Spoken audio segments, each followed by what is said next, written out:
All right, looks like we're live. Oh shit! Is this real life? Totally real life. It's totally real Yep, there life. it is. This notification just popped up. Totally real life. Okay, yeah, we're good. Well, sir, do you want to do the intro? Do I just kick it off? I guess so. Is that okay? Welcome to the Bearded Bro Show podcast. I am one half of your host, Dustin. We are forever joined by Trav, as always, and we're live for the first time. Yeah, we are. Ever. I told people to be here, be square, so y'all are fucking squares right now. Yeah. Until somebody gets it, we've literally been live for 50 even seconds. Though if either of us streamed on our main channel, we know it takes a minute. So we know it's going to take even more than a minute. 4 hours. It does. I'm sure some of the oh my god, Oro's here. Good to see those beautiful faces. Hello, Oro. Yeah. See it. Dual monitor. What's going on, Oro? I don't like SpongeBob. Lucas is here. Guys, share the stream. Let's get some people over here. You know, share it. Good to see those beautiful faces. What's up, Oro? What's up, Lucas? It just popped up for me, so. Yeah, he's watching on, like, I have StreamYard here, and then I have you guys, like, over here. It's kind of like a little live stream corner I got going on. I guess I could turn off my Wi-Fi and watch it on my phone. That way I could see it in time. That would work, too. How's everybody doing tonight? Everybody, you Hopefully. Mean Oro and Lucas. It says there's 4 people watching. Okay, all right. Hey, there you go. We got a share from Lucas. The whole episode's just going to be about how we're streaming. Yeah. No, we're pretty excited about it, I would say. For sure. It's definitely been a long time coming. We both played disc golf today. I played like complete garbage. So yeah, like fun. Parallel to each other, because I sent Dustin an image of me playing, and then he sent one back. I'm like, wow, okay. It was so weird. Just got off the phone with Barry. Bros think alike. How's Barry? How's Barry doing? Barry Allen. Barry Manilow. Is that a person? That has to be a person. Why else would I say that name? Just got a random shout out from Dustin, whoever that is. A bit tired, but it's too early to go to sleep. Oro, you were literally up until like, damn, man, we streamed for over 4 hours yesterday. Oro was up till like 2 a.m. with me. We were on a 14-win streak in Fortnite, and we lost it. We lost it on 14. It's pretty crazy. It's crazy. It was nuts. But yeah, us playing disc golf today was at the same time. And, you know, still not releasing the drum heads. He's a cuck. But it's so funny. Like Trav and I there was like no communication at all today, right? Like he messaged me yesterday. No. And like this is honestly the first time we talked in a while. Like, I mean, we went weeks. Like and Travis hit me up. I know I have been. I mean, I've been packing stuff. Trav was like, hey, you want to do the live stream tomorrow? And I was like, yeah, sure. Yeah, like last minute yesterday, I'm just like, it kind of just hit me. Like I was going on like my work vacation. I was like, you know, my 2 days I'll have really free are Saturday and Sunday. So I better get that squeezed in somewhere. Because I mean, we've been, you know, we're sitting on a couple episodes pre-recorded, I think. Mm-hmm. Yeah, actually no. Yeah, there's like 2. And we've been on hold because we've been needing to do the live episode 50 and I asked Dustin a while back, like, hey, what, you know, do you want to do the live episode just further down or you want to make it 50? And we agreed, make it 50. So not really being able to take the time to do that all the time is like, well, it just got pushed back. So after this, we'll be able to just pump out episodes because nothing will be in the way. You went to bed around 6 a.m. I woke up at 9 a.m. That's crazy. That is crazy. So Trav has a bit of a story today playing disc golf. I can only imagine whenever what was happening, the fucking anxiety that came with that. Yeah. All right. So what do you call the concrete slab again? The tee pad. The putt. The tee pad. Duh. It was like one of my, I don't know. It's brain dead. So I'm on it. There's a road going this way. This is like, hello, microphone. How are you? There's a microphone going. Microphone. You're doing great. There's a road going this way. And like my disc literally is just going straight to a car coming this way. And that's what I've noticed about disc golf. When I first played, I really thought like this is going to be constant hit cars with discs all the time. But I kind of realized they're made to just, go a certain direction. Like, like if you throw too far to the right, it's going to drift to the left. Depending on, I guess, which hand you throw. I'm right-handed. So, but it's like going straight. I did that again. It's going straight to the road and it's coming that way. And I don't know how close it actually was. Kind of that like field of vision thing where you see something going, but it's probably further away from it than you think. So it drifted left in time, but I know that they probably had a moment of like, there's a disc coming right at, unless they didn't see it, but it was definitely like, it was a heart, like Dustin said, anxiety just hit like within like, 5 seconds of it. I was like, oh God. And then it just like, I don't know, but it's an open field too. So I was like, okay, I was thinking like if it goes over there, maybe the worst it'll do is, drift down and hit the road or the grass beside it or whatever. But, right. Yeah, that was scary. Enough to like kind of make you, like that's the word. I've never hit a car. But it's just like kind of one of those things. It's like, I think about it, and like obviously like if you hit somebody's car, like you're going to get one of two reactions. Either somebody's going to be like, oh, it's no big deal. And they're going to be understanding about it. Or you're going to get the people that are going to, what the fuck? Like, well, pay attention. And it's like, and I tell people too, actually, when I was playing today, there were people playing badminton in the middle, like probably, I don't know, 10, 15 feet off the tee pad, right where we throw. And, like Trista's like, what are we going to do? And I was like, I'm going to throw. And she's like, yeah, but they're in the way. Like, I was like, if they get hit, they get hit. Because as far as this is how I look at it, right? Like as soon as that disc leaves my hands, it's out of my control, and you've played long enough now. Like I'm sure you've seen the wind manipulate a disc. I've seen the wind literally flip a disc over, like it happens. And like, these people were just like kind of shitty about moving. And Trista was like real nice. She's like, hey, can we throw real quick? We'll be fast. And the lady was really nice, but the guy was just like an asshole about it. And he like was standing in our way and taking forever. And I was like, I was like, dude, I'll throw. And I was like, and I just want you to know that these are hard plastic and they have a sharp edge. So if you get hit, like it's gonna fucking hurt. Like there's no F them kids. They were two adults. Like that's the thing. But my experience with the car, and I'll grab the disc. Yeah, because Dustin actually has his discs, and we had a little conversation before we started. He was like, "You should go get your discs." I'm like, "They're in the car, man. Like, I'm good." No, he should have got them. It was actually this disc right here. This is a prototype Hades. Now, this disc does finish to the left, but this disc flies pretty straight. So it's hole 5 at the park that I play at, which sadly will not be across the street from me anymore here pretty soon.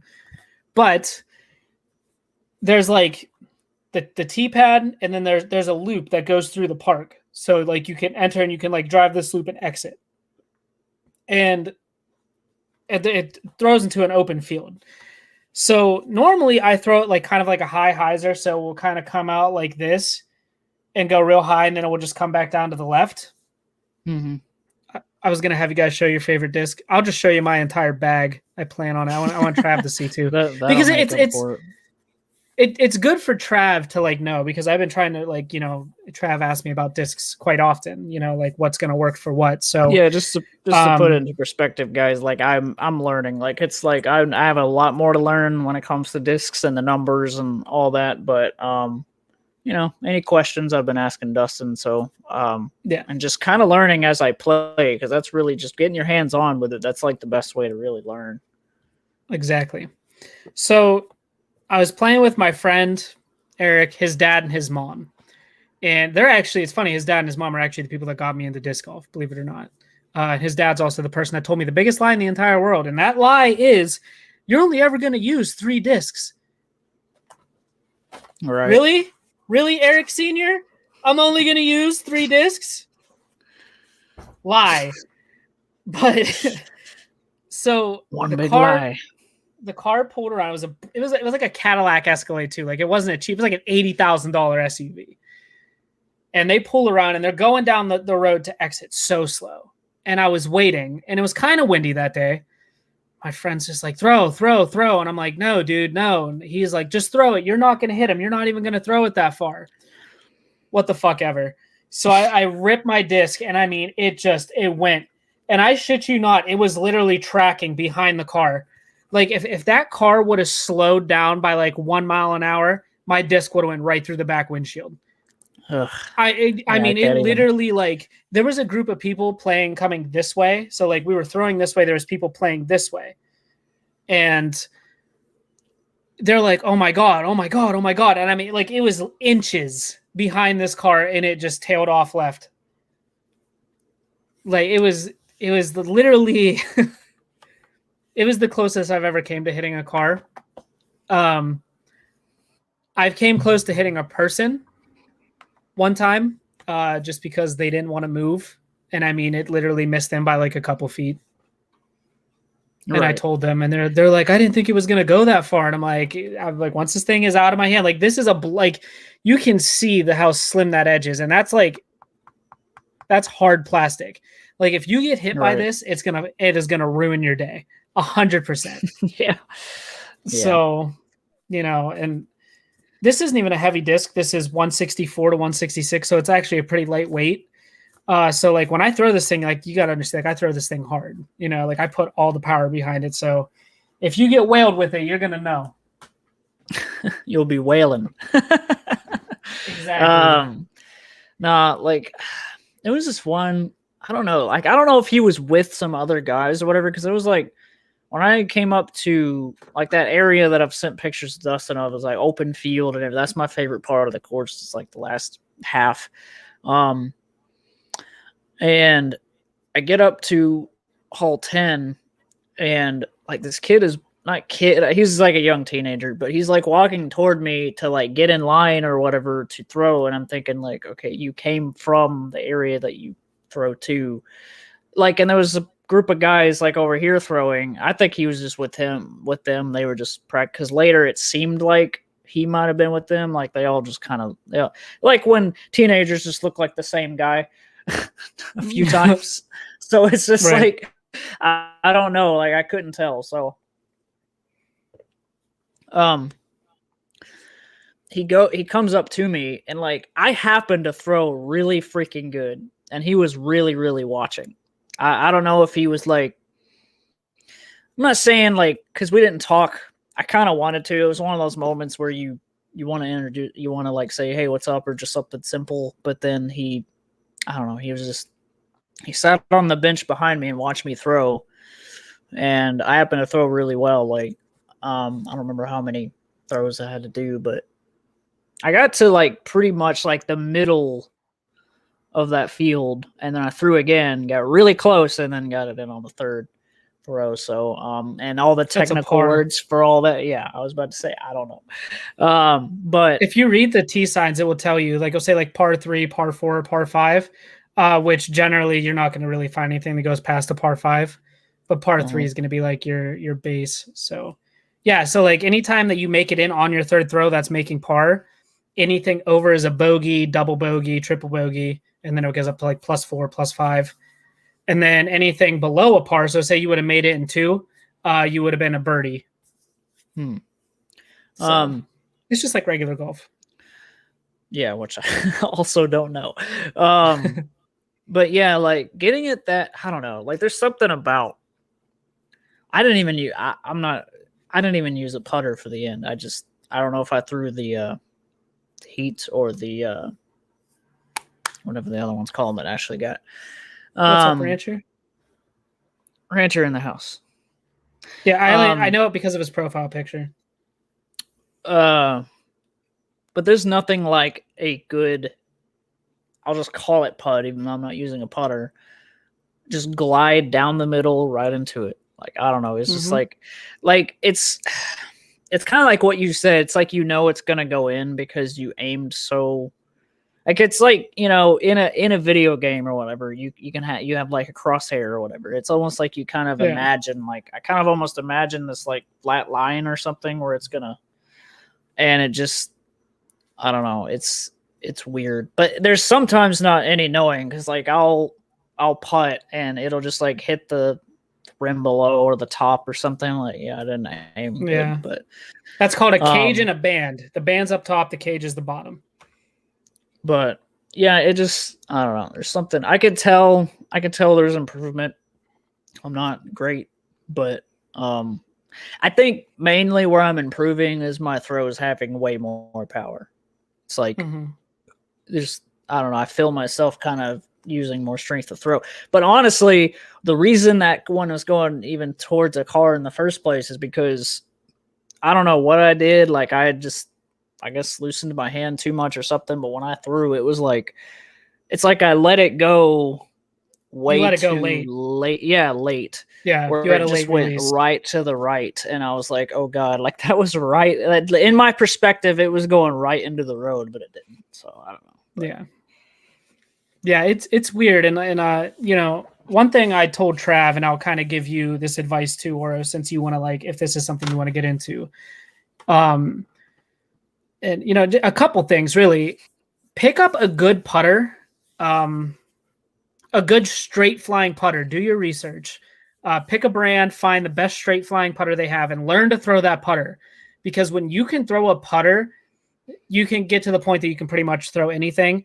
And another thing I told Trav, which is something that I wish I would have known in the beginning, is, don't try to throw far when you first start, because that's where a lot of mistakes happen. Just work on getting that release down and that form and the follow through, and the distance will just it will come over time. Because it's to the point now that I throw honestly, probably any hole I can throw anywhere between 350 to close to 400 feet, if not over 400 feet, depending on the wind, every time I throw a disc. So it's there. Yeah. Like I was telling Dustin a while back, like I get to play like once a week. This is the first time, I'm like on a vacation. So like I got to play on Saturday. Like I never I'm always working. So, last I played was with Ryan on Wednesday. Yeah. So, which is funny because like we wanted to do cause I was going to show him that other half starting with hole 10. And then like the sun was going down a lot sooner than I expected, even though daylight savings, which has been amazing because I'm able to play till like 8:00. That's nice. But it was getting dark like right at the last few. So we did skip some in the beginning to be able to do the last half, but those last few, like there's some open field and then there's like 2 or 3, I think. I feel like it's 3 that look like what I sent Dustin earlier, which is just woods. It's just like trees, and those are like the most difficult because it's always going to go to the right and hit one or whatever. But I mean, the idea is to get close to it no matter what. Did you throw your putter on that hole when you sent me the picture? I did, and it was awful. Really? It was bad. I mean, it went pretty straight, but it I don't remember what it like glided farther left than I expected. I don't know. It was weird. I must have had a little angle on it. It happens. It happens. But if you want to, we can kind of go through my bag. If you have any questions, Trav, I can answer them. What's in the bag? I'll start with my putters. I have putters that I putt with and putters that I throw with. Trees and golf and wind don't mix. They do in disc golf. sometimes trees help you in disc golf. I actually, I was playing today. I hit a tree and it kicked me out farther. It actually kind of was on my side. So, usually when I putt with this. This is a soft Challenger, and I mean, like, this thing is soft. And I really like these like rubbery type plastics because like it feels good in my hand, right? So like it's very grippy, feels really good. This was actually one of like the first putters that I actually bought. So like, I mean, this thing has been with me for over a year now, so it's pretty cool. But I usually putt with that. Occasionally, depending, I'll throw this. This one, it's still soft. I really like. You'll notice I really like rubber blend putters. Sometimes I do putt with this one because it is like it's a little bit heavier. So when there's like a wind, I know it's not going to manipulate my disc too much, especially if I'm putting from like 20, 25 feet out. I know that this is going to kind of hold itself. So, yeah. But sometimes I also throw this one. But if I'm going to throw a putter, it's this. It's the Paul Macbeth Luna. Nice. I have this putter. I think I have this one. I have a Grogu one. I have the Big Z Luna and the Make Moves Luna, courtesy of Lucas Starr, which I don't have up here with me. And I'm not going to run to get it right now because I have to go all the way downstairs. But like this putter to throw is incredible, especially the Big Z one. I threw that putter close to 250 feet. I mean, it just went dead straight and it just fell so softly down to the ground. It's such a nice, slow glide. So throw a putter. You got to get a putter that's good. This is actually a pretty good putter to throw if you're going to throw one. And then I have my approach discs, which are technically putters, but they're super overstable. So what that means, if you're a right-handed player like us, they're going to go to the left. That's what overstable means. And I firmly believe that if you're going to play disc golf, I did, Lucas. It was super pretty. Anybody that plays, and I told Trav, like, you need to get a zone. Like, if you're going to buy a disc, if you can find a zone, get a zone, especially in this plastic, the Crystal Flex. You can find one of these for less than $20 or max $20 online. Really get one of these zones. It is. It's a Brody Smith disc.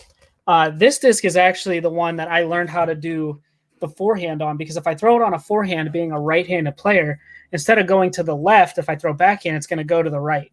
So a lot of times I put a little bit of angle on it like this, and I mean, it will just fly up, and it just, I've come so close. You know, I've flicked this thing forehand probably close to 100, 150 feet before, and it's so reliable. I love the zone. I love the zone so much that I have two of them. Nice. This thing is a lot more overstable, but it's also like brand new. I've only ever thrown this thing a couple times. But this is actually like this is a limited edition one.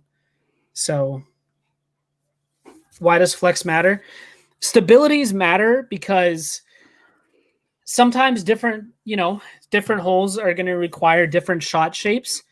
So like something like this that goes super hard to the left, if I throw it on an anhyzer, right? So if I'm coming up and I tilt it like this way, that's a hyzer. If I tilt it up like this and I throw it, it's going to go out to the right. It's going to come back, flip the flat, hold straight, and then come back left. So a lot of the times that flex matters to get around certain obstacles, like Trav playing in the woods, right? So say he has like on the right-hand side, it's extremely wooded. There's no lines to really hit, but it's more open on the left. He can throw something out that's going to go out in that gap, flip up, and then come back and finish where it needs to finish. Sometimes you're going to have a shot where it's going to go hard left. So if you have a super overstable disc, you're going to want that flex. You're going to want that disc that's going to come down and it's going to cut hard left. You know, you don't want something, you don't want to go left and then have something that's going to go dead straight. So that's Doom. why stability matters. What's up, Doom? So that's it for my approach discs. So what did you say was your favorite technique for throwing? Like, let's say like the first thing that you do on the tee, like on any of them, I guess depending on the hole, right? Or you're sort of just like, because depending on direction, because I think you said you've been, I hit my mic again, liking the underhand. Here's the thing too. I don't have a strong, it's called forehand, underhand, forehand. It doesn't matter. I don't have a strong forehand. Like I was telling Trav before we started, I either throw it like too hard and it will like turn quickly, or I throw it like not hard enough. Sometimes like I'll throw it kind of nose down. So what nose down is, it will come out of my hand like that. So it's going to just dig into the ground. Sometimes I'll get it to skip. But I do. Yeah. If I ever forehand a disc, it's because I'm in a situation, and I only do it on approaches. Like if I'm in a spot and I know I need something that's going to come out and go right, I'm going to forehand a zone every time. Hope he has me at gunpoint. Rancher is not that type of person. But yeah. So like, are you talking about now, like before I throw, like what I do to warm up, or kind of like what's I just meant the throw itself. I mean, it depends. I also really pay attention to the wind. I know if I have a tailwind, which is like a wind coming behind you, I'm gonna throw like, I don't know. There's so much that goes through my head, because like when you step up to a hole, like you see the basket, you know, you think about the wind, and you're like, okay, like what disc? And like you got to really know your bag too. That's another thing. But I really throw backhand. I've been practicing the forehand on the drives, and I've had some good ones, and I've had a lot of bad ones. But yeah, I mean, it just varies. Like there's times where I'll step up to the tee and I'll have a disc in my hand, and it just won't feel right. I'm like, nah, like I need to switch it out, and I'll grab a different disc. But always stretch before you play, guys. One thing I can recommend too, because, excuse me, Fortnite pickaxe. Don't ask. My kids found out I had one. I found it the other day, and it just knocked all my stuff over down here. Give me 1 second. But a good stretch. At least you're not running to the restroom because you. I had a spicy chicken sandwich from McDonald's. I'm honestly surprised that it hasn't messed me up. But a good stretch to do is to hold your disc like this, kind of with the underside, and go like that into the wind and follow all the way through, because like it really stretches you out. And when the wind hits the back of the disc, it kind of provides a little bit of resistance on it. It stretches you out really well. So I recommend that. I guess I can get into my mid-ranges now. The mid-ranges. Oranges. Yeah. And another thing too, just because I only carry 4 mid-ranges, on the course I play, it's so short, I don't ever really get the opportunity to throw my mids too much, because like I'm usually down close enough in one that I can just throw my putter on the second one. So I don't find the need to carry a lot of mid-ranges, although I do have a lot of mid-ranges. But right now I'm only bagging 4 mid-ranges. One of them being this Page Pierce Soul. The good thing about this disc is it's almost like a mid-range kind of putter hybrid. It's only a 4-speed, and if you don't know what I'm talking about, these are flight numbers right here. You guys aren't really going to be able to see them, but you can look it up what they mean. Like usually the first number is going to be the speed of the disc. That's what I was telling Trav. Like if you're going to look for anything, like look for these speeds. You know, just being a starting player. But this is like a 4-speed, and it has a stability of a -0.5. So that means this is actually kind of ever so slightly will just fade to the left. It's not a super hard fade. Or not to the left, to the right. I'm sorry. But this is a really good mid-range that I use. You know, if I'm kind of in a situation and I pitch out, I know this mid-range is going to kind of finish down to the right. Page Pierce Soul. Pretty cool. And then I have probably one of my favorite mid-ranges right now. Probably my favorite mid-range in my bag, actually, is this Ledgestone Edition Tour Series Jawbreaker Meteor. This thing is crazy, super soft. And the good thing about the Jawbreaker plastic, but also kind of a bad thing, if this thing hits a tree or hits a road, it changes the flight every time it hits something hard. So right now, this thing is actually finishing super hard right for me, as opposed to like a straight flight. So this thing will it will go straight. Like I'll throw it a little bit of hyzer, it'll flip up, go straight, and then just dump to the right. So it's really good if I need something that's going to go a little harder to the right on a backhand throw. But a Jawbreaker Meteor, I definitely plan on getting more Meteors and some other plastics, because like I said, if I throw this into a tree tomorrow, it's going to completely change the flight immediately. So it can be kind of unpredictable. Right. Another mid-range I really like, if I want something that's super, super, super straight, I throw this Page Pierce. This is a 2020 Tour Series Buzz. And this thing is like, it has crazy colors in it. You can see it's super swirly. Mint. This thing It's like mint design. It is. It's kind of cool. This thing goes, I mean, literally dead straight. There's been times with this disc. I hit a putt with this disc on accident one day playing with Trista from probably like 175 feet out. I mean, it just went right in, dead straight. There was one time I was playing with my brother. I was probably a couple 100 feet out, threw it on a backhand, and it just hit the top band and fell right down. This disc is like, this is my chain. Like, this is my basket missile, basically. Like, this thing always finds, and if it doesn't hit the basket, it lands stupidly close to it. Nice. And then this disc here, this is actually a beaded mid-range. I don't know if I'll be able to get it on camera, but there's like a little lip right here. You can actually feel it. You can kind of see it there. Mm-hmm. This is a Malta, and I throw all Discraft, by the way.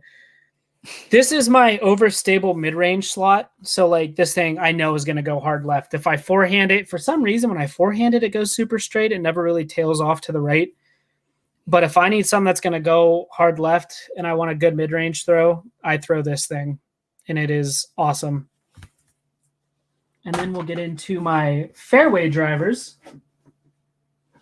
Yeah, that one was a very good looking disc, like as for color and everything.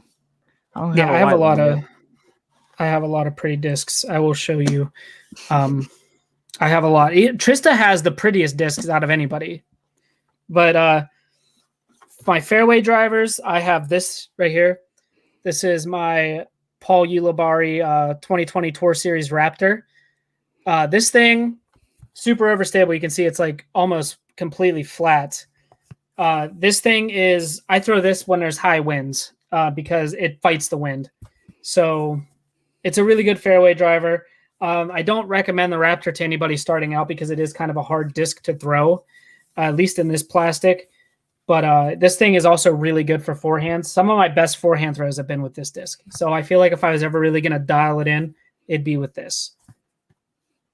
Nice. And then I have my Page Pierce Undertaker here. This disc, I honestly, another disc that anybody, like, once you kind of start to get the feel, get an Undertaker, a Z Undertaker. This is a first run, so you're not going to find this stamp anymore unless you pay a premium penny for it.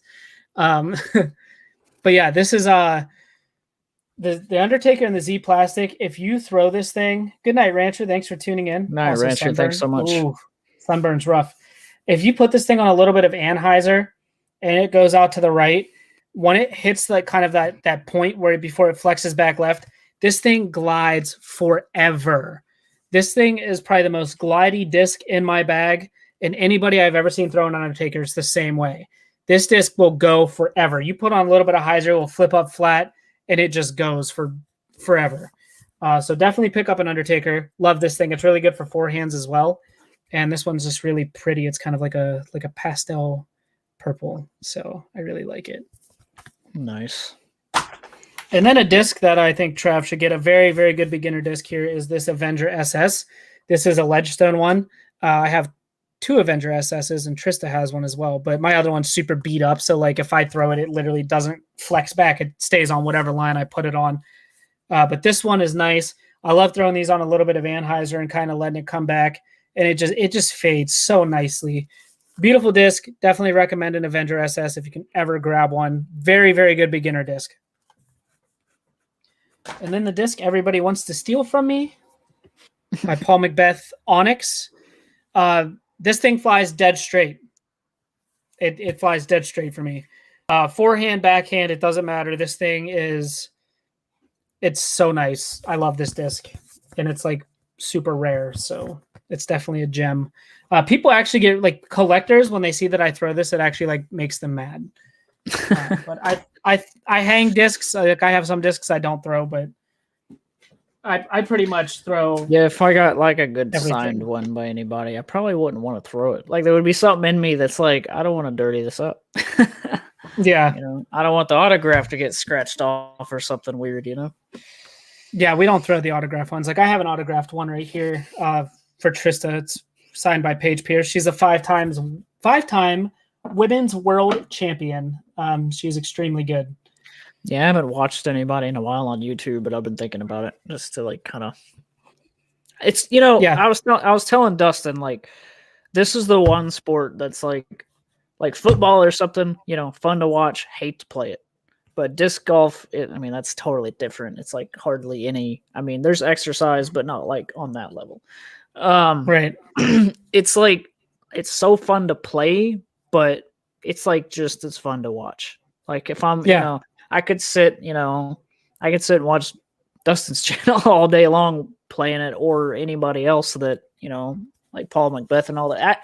I think I've been gravitating most towards like because I'm subscribed to Paige's channel of Paul Macbeth, but when Paul Macbeth videos pop up, it's like I know that he's he goes out there with his friends and stuff and just slays compared usually. Yeah. It's like he's always like the best one out there, and and it's just like that. It's that thing that you're like, but why? I want to know like I want to know like what got. I mean, practice and everything and all the tournaments and all that is what got him there. But he's just extremely good, and like, and I told Trav too, like, watch his throw. Like, it looks like he throws so delicately, but this man bombs. Like, his putts are so perfect every time. It's like, oh my god, just right in. It's like, how do you even like? I know that it's like because I'm not good yet, but I'm just like, I'm amazed. There's a YouTube channel called GK Pro, and they covered the Waco Tournament Open. It just happened not like this weekend. There's a championship going on that you can watch. But if you go back to GK Pro and you watch Paul Macbeth's on everything, he was like lead card in every round. And there was a, I think it was the first round. You can watch it, but like one of the holes, I can't remember if it was on the back nine or the front nine. It was one of the first holes. He literally threw the disc just under 600 feet, like so effortlessly too. It's crazy. Right. But going into my distance drivers, this is what I have a lot of. This is my utility disc. I only throw this disc if it's super high winds, and that is a Discraft Machete. This thing, it is stupidly flat. Anytime there's a crosswind, like if there's a wind blowing right to left, if I throw this disc, it fights through it. It literally cuts through the wind like a machete. So high winds, you definitely want one of these in your bag. I would not recommend throwing it off the tee if it's like a calm day and there's no wind at all, because as soon as you throw it, as soon as it leaves your hand, it's going left. So it's stupidly overstable, but I have it and I use it from time to time. This was actually the first max distance driver I ever bought. The Z-Flex crank. You can probably tell it's over a year old. I mean, it's super beat up. And fun fact, when I bought this disc, I actually hated it because this was the one of the things I watched Brody Smith throw one of these like 400 feet with no problem. And I was like, oh, I can do that because he can do it. No, I was extremely wrong. And I almost got rid of it. And then it eventually came to a point where I told myself, like, you know what, though? The day that I can throw this disc is the day that, like, I know that I found the technique. And I was telling Trav, too, like, when you have that moment where you throw a disc and it gets its intended flight, you just get this feeling of, like, oh, it's that easy. And this was, like, the first disc that I actually threw, like, over 300 feet. And actually, I've almost aced with this disc probably like 4 or 5 times. I've had this disc skip and hit a basket. I've had this disc skip and go behind the basket. This thing is a beast, and it's super, super flexible. So I absolutely love this thing. It's been in my bag ever since. Now it's so beat up to the point that it almost kind of flies dead straight, but sometimes I still get that fade out of it, but it's a beautiful disc. Right. The disc I've been throwing the most. That was the first thing that came to mind. Cyberpunk sort of font. Cyberpunk. Yeah, kind of. I know what you mean by that, the crank font. The disc I've been throwing the most lately is this ESP Nuke. It's super dirty down here, you can tell. But this thing, This disc bombs. I don't recommend a nuke to like new players, but it's kind of to the point now where like my arm strength is up, and I love this disc. Bless you. It's so random. Such a random sneeze. It really was. It was building up hardcore. This disc is awesome, and it looks kind of gray, and I love the stamp color too. But on the back, look at all the pink. Mm-hmm. Super cool. It's super dirty. Don't mind that. And then the deuce. The deuce.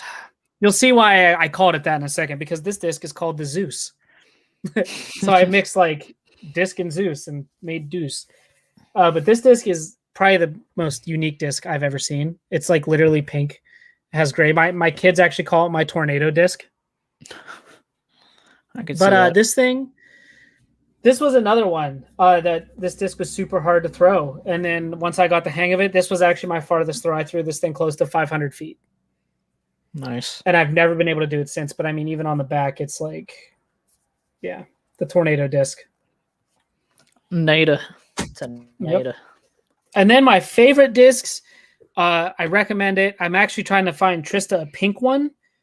And I want Trav to pick one up too if he can, and that is the Paul Macbeth Hades. Now, I have 2 prototype Hades. I actually have 3 Hades here. And believe it or not, even though they're the same mold, every single one of these discs has a different flight. They all fly different. Starting off with my first proto Hades here, this one is a lot more overstable, so like it will kind of go more to the left. Fun fact, I actually lost this disc for like a solid 24 hours. I was freaking the fuck out because it was in like the middle of nowhere, but I ended up going back the next day and finding it. But I was freaking out. Like, nobody picked that bad boy up either. Nobody found it. And the thing is I love this disc so much, and I was in such a, like, when I lost this, it literally completely ruined my day.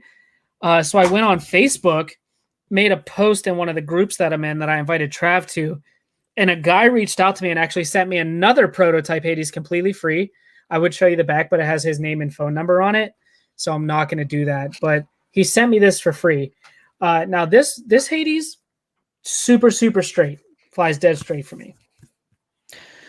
Yeah, I've that was one that I think I was curious about while watching Macbeth, is he's always throwing a Hades, so the Hades is incredible. It's an incredible disc. That and then my other Hades. Those are the ones that are in them right now. Yes, a Hades and a Zone. But if you get a Hades, you're most likely going to run across one that looks like this. Now, this one I caught is like super swirly. It looks like a creamsicle. Yeah. This one is just super pretty, but it's also super like, you can see how domey it is too. Like this is what we call pop top. And if I push on it, you can kind of hear it there. Super pop top, but because if you ever see a disc with a dome like this disc is going to go hard left. So this is definitely my most overstable Hades. And I throw all of them all the time, or all 3 of them all the time. So like, just depends on the hole, but I love the Hades. Definitely recommend getting a Hades. And that's it from my bag. I have some collector's discs too. I guess I can show you guys. This one is Trista's. She has 2 of these. One is in her bag, but she wanted to keep this one fresh. It's a soul. I have a yellow soul. This is a special plastic blend that was very limited. I missed it both times it released. There was a gentleman on Facebook that sold me 2 for the price of 1. Very nice guy. And then I have this Austin Hannum Force, which this disc is a meat hook. I mean, you throw this thing super overstable. I've thrown it a few times. You can see it's like pretty dirty down there. Pretty beat up. I hit a couple telephone wires with this. Oh boy. Yeah, it happens. And then I have a misprint. This is an Undertaker. That's a money stamp. Yeah, it looks really cool. I like it. And this is a disc I used to keep in my bag. I just don't have room for it. It's just a flick. Stupidly overstable. Most overstable disc Discraft makes. This was my get out of shit disc when I was really bad. But yeah, and then I have just a couple other ones besides the ones hanging on my wall.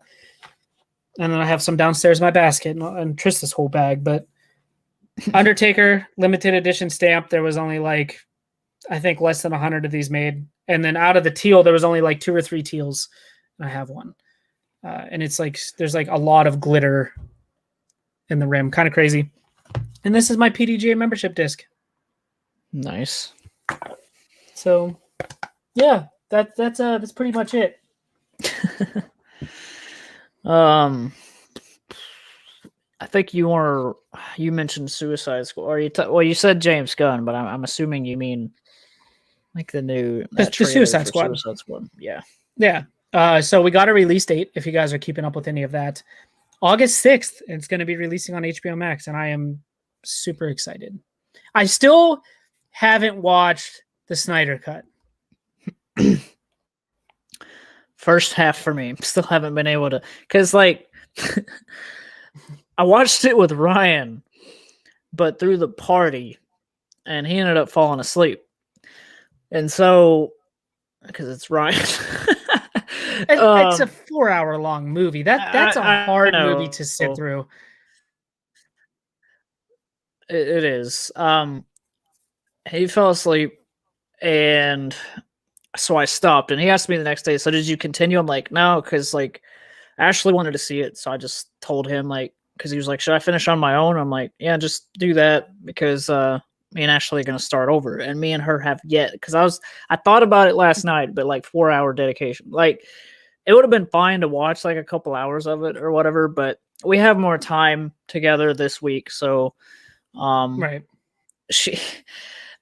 I don't know. I'm excited about it, but she is too. But there's this like she does have that like thing where it's like movies that are more than like 2.5 hours. It's like it's like she wants the content of it, but the dedication, the mental like prepare for that thing.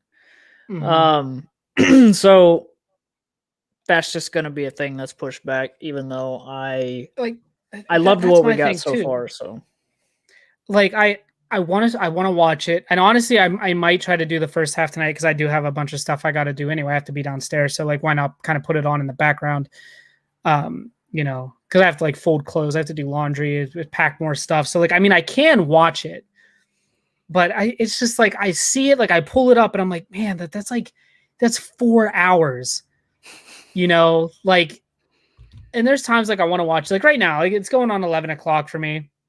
I've been up late anyway. I found the strange thing about the Snyder. Oh, the Suicide Squad movie. Yeah, Sylvester Stallone. Yeah, yeah, that's crazy. Funny. Yeah, it is. It is crazy. But I might start it tonight, and I know Trista wants to watch it too. And then like she was all for it, and I was like, it's like over 4 hours long, and she's like, there's no fucking way, you know, like that's like. It's crazy. Like I almost feel like I would have to have like a bunch of people over to watch it at the same time. You know what I mean? To like kind of sit there. Because I feel like if I put on by myself, I'm going to get bored. Not because the movie's like bad. I'm sure the movie's fucking amazing. And from what I heard, it's incredible. You know, people restore the Snyderverse, but like, I just, man, that's such a long time to just sit there and watch a movie. I watched Chris Stuckman's review before I even watched it, and he said like he had to do like a little at the 2-hour mark. He like took like a little break. He stretched. He got a snack. So like, yeah, you know, split it into 2 nights, 2 hours. I don't know, but it's just like when I was watching it, I was hooked. But at the same time, when he fell asleep, I was like, you know what? I'm not complaining that I have to stop. Like, I mean, because it's like.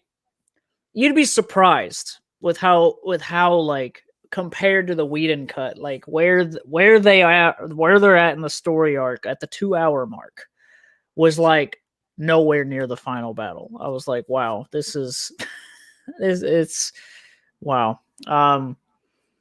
But just, you know, what I was already loving about it though was just it is 4 hours. So you're getting all this time with every character. Right. Like every character's got its, you know, the like thing in the trailer where you see like the Flash, you know, do the slow motion saving the girl thing. Like that whole sequence is amazing. Like, and it goes on and on. It feels like it takes forever. I'm pretty sure that part's like 15 minutes. I'm just like, it spends so much time on everything. So plus it's Snyder, it's the way his movies look, it's the dark, the grittier look, it's the downgraded colors. Which I think, and that's like what I associate with DC is like that. It's not like Marvel. Like DC's, it's like it's dark. Like it's gritty. It's like it's kind of the opposite of what you would associate with like superheroes, right? Like you look at the Marvel thing and everything's just so bright and vibrant, and it's just like there's a big difference. And I think that's why like Zack Snyder, it's just amazing. Like he's a visual master. Yeah, exactly. Like he can make something, even if the movie isn't even that good. Like if it's just like a scene of like Superman doing Superman stuff, he makes it so epic. Who directs the John Wick movies? Do you know? I forgot the dude's name. Which, by the way, he's gonna direct Ghost of Tsushima movie. By the way, which is insane. Well, I can tell you too.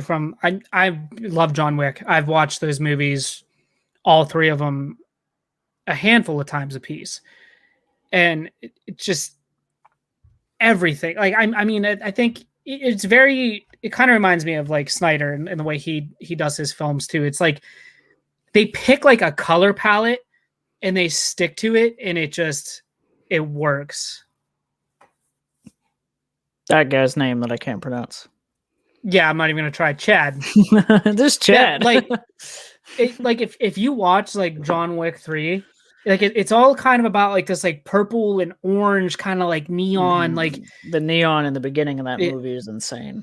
Yeah, he on all three movies are vastly different too, and like their coloring, and like they take a theme and they stick to it, and that's what I love about it. But like I don't know, it's just like Zack Snyder is like the DC universe when it comes to movies. It's just like it's the same thing. Like I think the Joker, I think Mark Hamill. Like to me, Mark Hamill is the Joker. It's just like it. And I think James Gunn is gonna do. I think he's gonna do Suicide Squad justice. I really do, because the first one, a lot of people didn't like. A lot of people didn't like Birds of Prey. They were both good movies, But I really think the James Gunn version of it is really gonna kind of grab attention. Even like the way, even some of the shots remind me of Guardians of the Galaxy. I was like, okay, so it's it just has a specific look. Yep. I right whenever he was announced, James Gunn is doing Suicide Squad. I'm like, okay, that's gonna be sold. Great. That's all you need, because the chemistry and the whole group thing with Guardians, I knew would carry over. It's going to carry over so good with Suicide Squad. It's like, but he's getting to go crazier though, because it's like rated R. There's that King Shark ripping the dude in half thing. I was like, okay, like that's, I actually kind of forgot that, honestly. I know we talked about that in the DC episode, but I kind of forgot that it was going to be gory until like that shot. And I was like, oh, all right. It was awesome. It was awesome. Yeah. Cursing. It was the same thing. It was the same thing too. Like when Deadpool first came out, like I knew the movie was going to have language, and I knew that it was going to have like gore in it. But I remember like the dude fucking Deadpool 1, the dude splattering on the overside, the hanging sign on the overpass. I was like, flying off because of the chain or whatever. Yeah, I was like, okay, like this whole movie is about to be incredible, and it was. But like I remember it just kind of shocked me. Like I was completely just caught off guard, for it being like a Marvel. I'm one of the movie, people that like Deadpool 1, honestly, probably more. I really love, like, the first one was just it was so hit out of the park. Like 2 just felt like the budget just got extreme, and like I don't know, something about 1 having that little budget was like So much. So and the romance story there. Hey, we got Jason Callan in the house. What's up, Jason? Welcome. Trauma movies. I don't even know what that is. Yeah, I've never heard of them. Enlighten us, Jason. Enlighten us. But yeah, I like Deadpool 1, and it was just like Ryan Reynolds and just TJ Miller going back and forth. I couldn't even imagine being on the crew, like a sound guy or somebody filming, like just to hear those two banter back and forth. I wish I could see outtakes from that. I can just imagine them laughing. They're just naturally funny. I mean, yeah, like anything. Like I can't ever take Ryan Reynolds serious. Anytime he's doing an interview or something, and I watch him, it's just like everything he. I mean, he does it on purpose. Like he has this personality where everything he says is funny, but it's like even if he was trying to be serious, it's hard to like. Oh, the Toxic Avenger. Oh, okay. That's awesome. But yeah, I don't know what else. Like I'm just thinking, like I'm still on Deadpool 1. Like and he's like your face looks like two something got like face fucked by an avocado. Like if I was Ryan Reynolds in that moment, I would have lost my shit. He probably did. He probably had to do it a few times, but oh my god, I just because a lot of that was unscripted, wasn't it? Like a lot of when he was like talking about his face, wasn't that just like off the top of his head? I do believe so. I don't know. The new Scarlet Witch at the end of WandaVision. Don't kill me. I have not watched WandaVision yet. I can't dedicate myself to it with us moving. I can't. I really, to be honest with you, haven't watched much of anything lately. Yeah. To be real. I've been having this lack of like games and stuff. Like I used to play so many games, and then out of nowhere I have just like stayed so busy with like the channel and work and everything. I think honestly it's helped my channel. Like really just like instead of like having nights where I'm like, I'm just gonna play like because when AC Valhalla came out, that's all I did. I crossed like over 105 hours on that game. Like it was a lot, and I got pretty burnt out a little bit. But I mean I beat the game, and like there's like little stuff to do, but not but and I kind of just did a full switch. Like that was the last game because I'm still on a second playthrough of Tsushima, and I'm just like I haven't continued because I'm just. I guess technically, if you want to call it work, like channel and stuff, like just face first in work, whether it's my actual job or, well, my actual job isn't like I'm not thinking about it when I leave that job. But it takes up time when like, because I had a moment at work the other day. I was like, I am mostly here, like, just when you just realize like most of your life is working, and then you get sad. But yeah, I don't know. It just and that's kind of like, I mean, my situation's a lot different, obviously. I'm actually on a leave of absence from work because of like this whole living situation thing, and like, I mean, it's just like just getting caught up on everything, and like. We've just been going through things like, throwing things away. Been through some stuff in the past few weeks. Yeah. Packing shit, taking stuff to the storage unit. And then it's like, when Trista and I aren't doing that, then like our time is spent with the kids, or like, it's been so nice too. Like we've been going out almost every day and like playing disc golf. So I've actually been playing a lot of games as opposed to watching things, because at night when she's at work, like that's my time to wind down.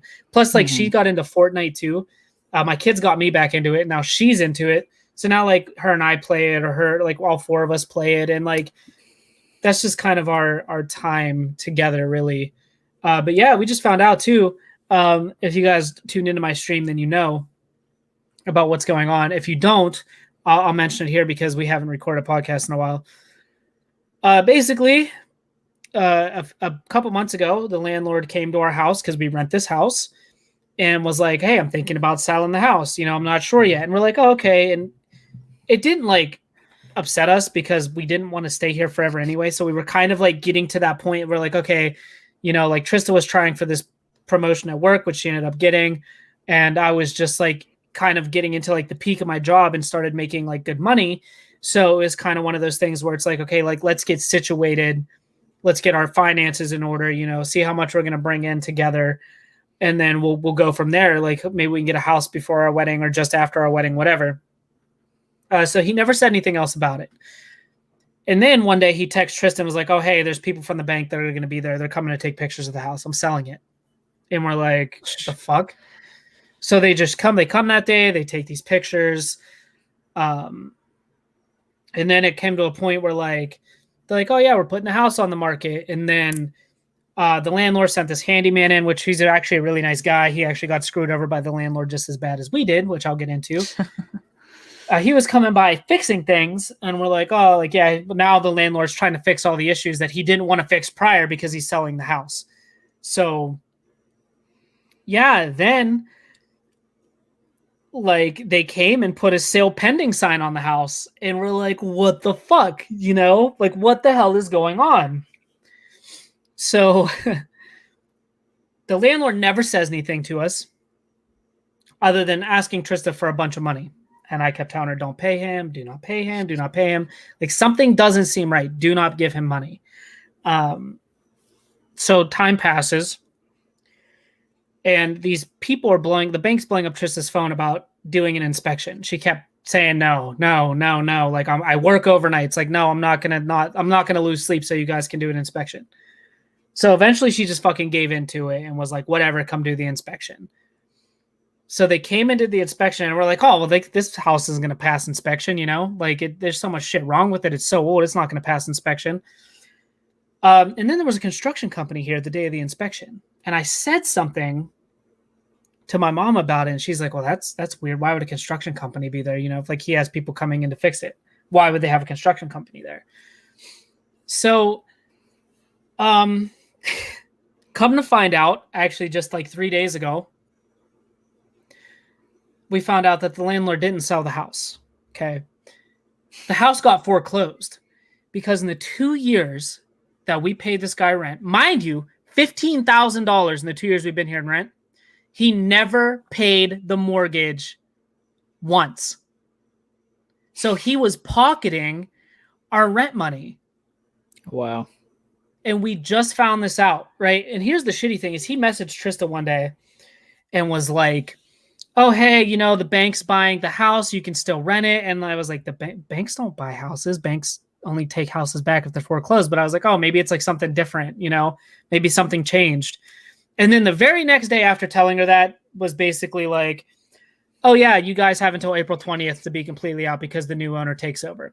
And then we found out that, yeah, the bank foreclosed the house. He never paid the mortgage. And the construction company actually bought this house from the bank with a cash offer. So, yeah, we're being completely kicked out of our house because our landlord is a piece of shit. So, wow. Yeah. So it's just been a lot of packing, moving stuff to the storage unit. And it's just, plus the wedding. Our wedding is literally in less than 60 days. And all this happened at once. So, yeah, it's kind of crazy. It's kind of crazy. So, but it's all going to work out. There's no doubt in my mind it's all going to work out. Yeah, once y'all get out of there and stuff and just, I mean... Well, now it's so, like... Yeah. Well, now the landlord's trying to get another $1,000 plus tell Trista she's not getting her security deposit back. Because Trista moved into this house before and her and I got together. So there's that. And I was like, well, no, like now he knows. Like, well, he doesn't know. He doesn't know that we know about the house being foreclosed. So I told Trista, I was like, you know, like we're probably gonna have to like take him to court to get money back. But this guy hates confrontation because I've confronted him before. He tried to get a bunch of information out of me one day, and I basically told him to go fuck himself, and he didn't like that. So I told Trista, I was like, if we threaten him with a lawyer, he'll probably give you the money back because he's not going to want it to go to the court system. Because if it goes to the court system and he's going to lose the case, which he knows he's going to lose, not only is he going to have to pay us back the money, but he's going to have to pay all the court costs as well. Right. So it's a mess. Yeah, it's definitely some sketchy stuff. Yeah, he's a piece of shit. Like it's honestly to the point, like I'm literally so mad, and I'm not a violent person. But honestly, like I told Trista, I was like, if he comes to the house, I'm punching him in the fucking face. Like if I see him out in public and he approaches us, I'm hitting him. I'm going to jail. 100%. I'm punching him right in the mouth. I don't blame you. I mean, I don't know. The whole, like, when people just do stuff like taking advantage of people and like just, I don't know. I won't go into too much detail, but Ryan had a very similar encounter where he basically made like a exchange with a guy. And that guy turned out, I guess, like somebody else that knows that guy. He was like, "You better watch out for him. He's actually a criminal." And Ryan was like, "Oh God, how do I get out of this?" Because he already bought the thing that he got. And so one day recently, like that guy just like texted Ryan like, "So you got my money, right?" or something like that. And it's like he already paid him. He basically, long story short, the other guy made up an extra like $1,000 that he needed or whatever, and it's just a very like. And this guy is like lives in his trailer with his mom or something type thing. And it's sketchy. What did Ryan buy from him? It's a little, it's for his like graphic design to be able to start like, it's like a machine, like I don't know. It's like a drawing tablet. Yeah. Probably one of those, but he kind of wants to start like his own graphic design because there's, in Arkansas, there's like nothing. Right. And so that was just kind of his idea. Like a guy made an offer and Ryan just like, he went with his gut and just did it, but now he regrets it. It's like, but at least now he still has the thing. It's just like, it was, it just, stuff like that just sucks. Like when somebody is just that type of person, and like Ryan's aware, like we've talked about it for like hours. He's aware that like, he shouldn't have done that because he didn't really know him, but it was just like one of those, like he just took a leap of faith. I remember he explained it like, I never do anything like this and look at where I'm at. I'm like, yeah, I mean, I see why he did the thing, like he purchased it, but I also see why he shouldn't have. And so yeah, your landlord, I'm not saying he's like that, but he reminds me here, that reminded me of it. And I was just like, man, well, that's literally it. Because, when Trista first moved in here, she had to get out of her last place because of her ex, right? Like he destroyed it. Basically, like she had to leave. So she had to get something quick. And he took advantage of it. He took advantage of her at a vulnerable time. And I'm so pissed. And like that park I play disc golf at, there's a basketball court, and he goes there and plays basketball all the time. And I always see a shitty fucking creeper van, and like just so badly. Like if honestly, if he was the only person there, I'd key the shit out of his vehicle. I'd slash his tires. Like I wouldn't care. But it's like literally in a park full of people. But like it just angers me so bad because Trista kept like giving this guy the benefit of the doubt, because like me, she tries to see the good in people, but I don't know. I know they say to never judge a book by its cover, but like when I meet people or I get like an impression of a people, I judge, you know what I mean? I can tell. And usually when I have a gut feeling about somebody being a shitty person, like 9 times out of 10, I'm completely right about it. And I told her, like, when he was like doing all this weird shit, like she'd be like, "Oh yeah, Benny's like wanting rent money early or whatever." And she would like pay him. And I was working in Nike at the time, and like all these, like it made sense to me later on, like recently, like thinking back, like every time she's paid him, this motherfucker's came into Nike and bought like 10 to 30 pairs of shoes. And he owns 2 restaurants in the food court at the same mall. And like he would just come in and buy shoes. And like when the handyman, his handyman came in the one day, he was like, "Have you ever seen his house?" And I was like, "No." He's like, "His basement is like floor to ceiling Nike shoe boxes." And I like right then and there, I was like, he's a fucking piece of shit. Like I always kind of had a bad feeling about him. Yeah. But like sometimes it just takes a while to get see the signs, it's like. And I kept telling Tristan, she's like, "Yeah, but like he's worked with me, like, when I've had like pays that were late and not going to, when I wasn't going to have the money on time. And I was like, I understand that. Like, like that's his job to work with you. Like he's your landlord. You know what I mean?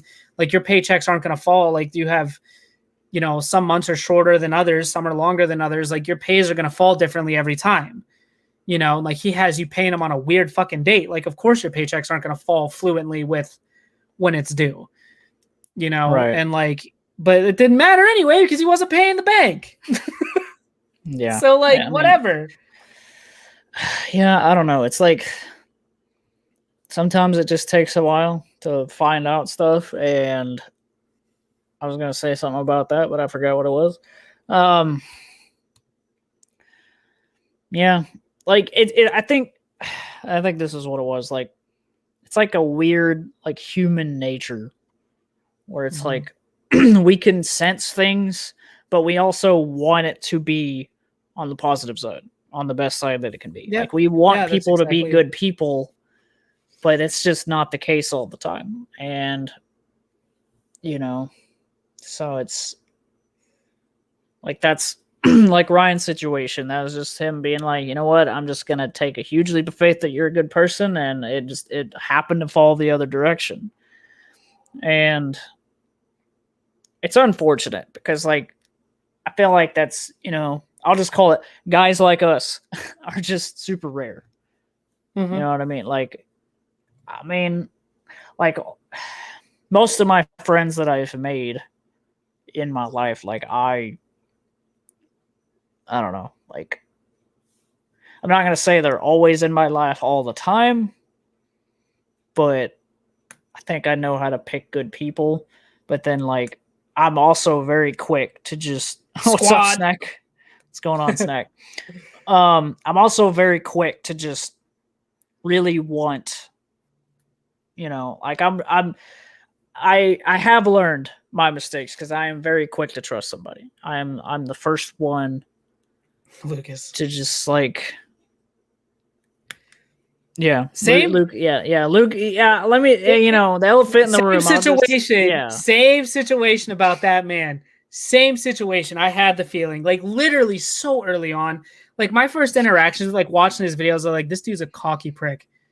It was immediate. He's like, oh, look, I'm doing unboxing of Nike shoes. Look at me. And I'm just like, dude, like you're literally like an asshole. Hey, bringing it back to Nike shoes. There you go. But like, I just like my first interaction, my first time talking with the guy, like, because like, I'm not going to mention names. You guys know who I'm talking about. But like, I remember he would message me like on Facebook way back in the day. And he would, like, we talk about shoes. I was like, oh, I'm into Jordan. She's like, oh, I have a pair of Olympic 7s. They're not even laced up in my mom's attic in a box stored away. And I'm like, I don't fucking care what you have. And you're lying, because the only Jordan shoes that come unlaced out of the box are the Jordan 1s, not the 7s. You fucking liar. I do this. I collect shoes. I know. Yeah, Dustin's a shoe guy, and plus he worked for Nike, so he should know a lot more than other people. I know an unhealthy amount about shoes. Yeah. Yeah, I mean, same situation where it's like Lucas took a leap of faith and happened to go the other direction. And I mean, I guess Lucas still kind of won, though. Lucas still has an apartment. Lucas doesn't bum off people. Exactly. His brain is unlaced. Agreed. It just, I don't know. It's unfortunate, but it happens all the time. Like, people take advantage of good people. For sure. My buddy Willard went through that. Trav knows Willard. A kid that we were friends with, that we trusted, who I knew from the past. I was like, this kid can be a douchebag. You know what I mean? Like, and fortunately, he's grown up. He has kids now. He's married. Like, he's doing really well for himself. But there was a point in time where, like, Willard and his sister lived in this house, and I used to hang out with Willard all the time. And this kid, I'll say it, like, he's never going to watch. His name's Adam. He was like staying with Willard. Like, he would hang out with us. Well, it kind of got to the point that, like, he was there every night. And there was a point in time where, like, Willard's sister was the only one working. Like Willard was in between jobs, like they could barely pay rent. And Adam wasn't like helping, like he wasn't finding a job or anything. And one day, like Willard got a job, and Willard called me. He's like, I think I got to tell Adam to like he's got to go. Like he's got to contribute or he's got to go. Like I can't. I'm gonna end up moving anyways. What Willard said. Like Willard ended up moving, and he's like he has to go unless he's gonna help. Yeah. And I remember he told Adam, and Adam's like, oh yeah, dude, no problem. Like I understand. It's just better. Blah blah blah blah blah.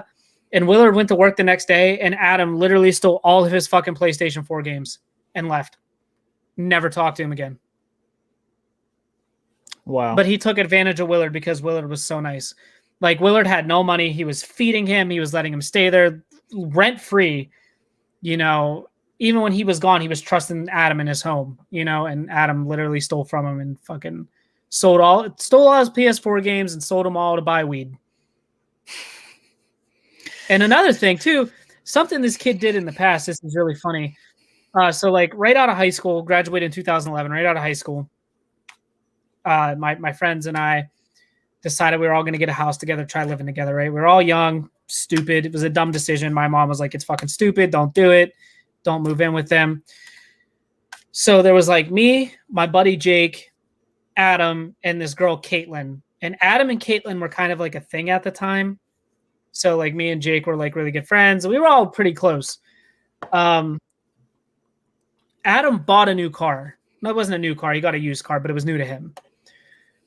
And like one day he came and got me. He's like, hey, dude, like I took my car. I got it cleaned out. He's like, I found this old iPod, like doesn't GameStop buy iPods? And I was like, yeah, I'd probably give you like a lot of in-store credit for it. And at the time they did. You got a ton of in-store credit for iPods. And he's like, yeah, I just found it in the car. I was like, he's like, let's go to GameStop. And I was like, all right, cool. So we drive to GameStop. He sells this iPod. We get like $400 or $500 in in-store credit.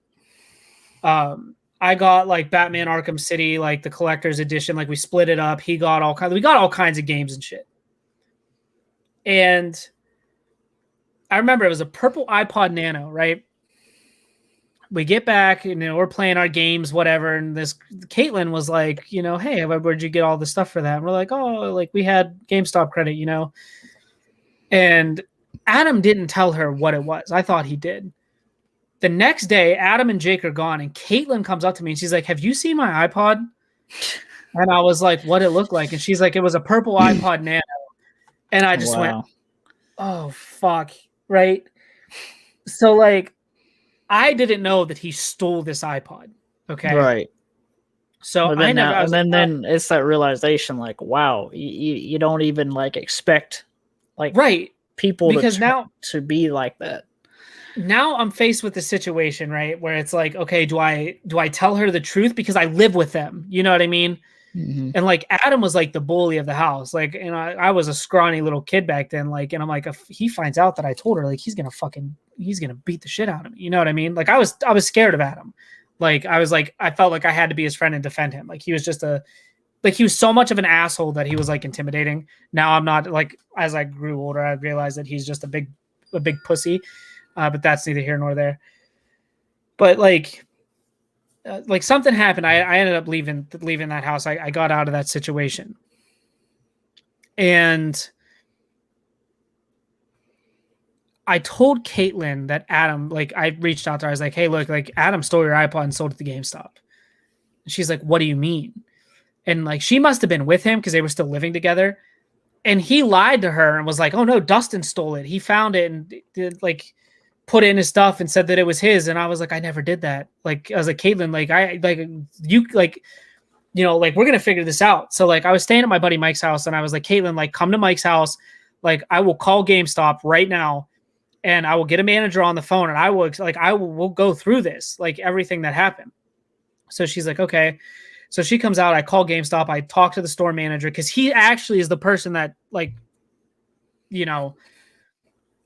like dealt with us that day.